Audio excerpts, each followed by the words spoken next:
Good morning, everybody. Today we're going to be starting to build some schema on the Underground Railroad. So today, tomorrow, and Friday, we're going to be doing ReadWorks articles based on this subject. The reason we're going to be reading about Underground Railroad is next week we're going to be starting a new book called Freedom Crossing. And during this book, we're going to be seeing a family who is helping an escaped slave. All right, so like I said, we're going to be building some schema. I have a map here to show you.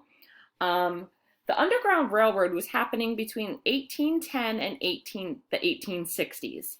The peak of the Underground Railroad was in the 1850s, right before the Civil War started.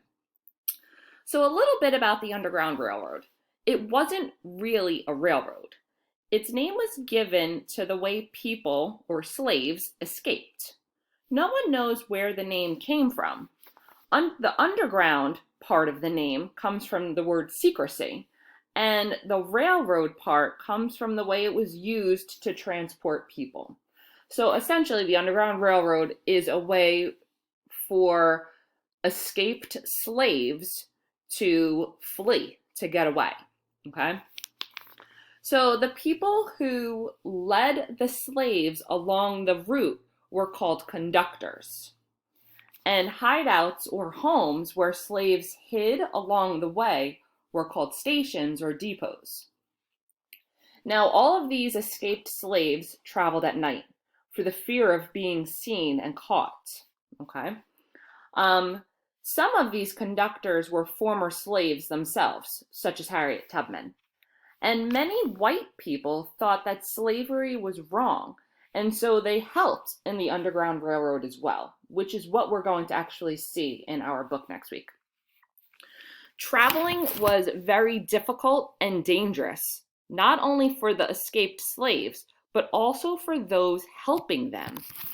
It was against the law to help escaped slaves, and in many southern states, conductors could be put to death by hanging. So that's just a little background on the knowledge. Now it says that this was happening in the South. And if you look at this map, you can see here there's like a purple edging.